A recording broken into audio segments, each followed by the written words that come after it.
Hello বন্ধুরা, শুভ দুপুর।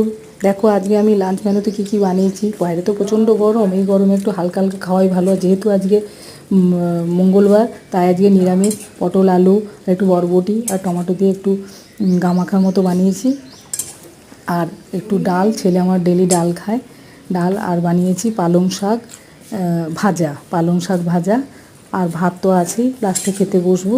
এরপরে পাঁপড় ভেজে নেব, আর টক দই তো আছেই। এই হলো আজ আমার লাঞ্চ মেনু।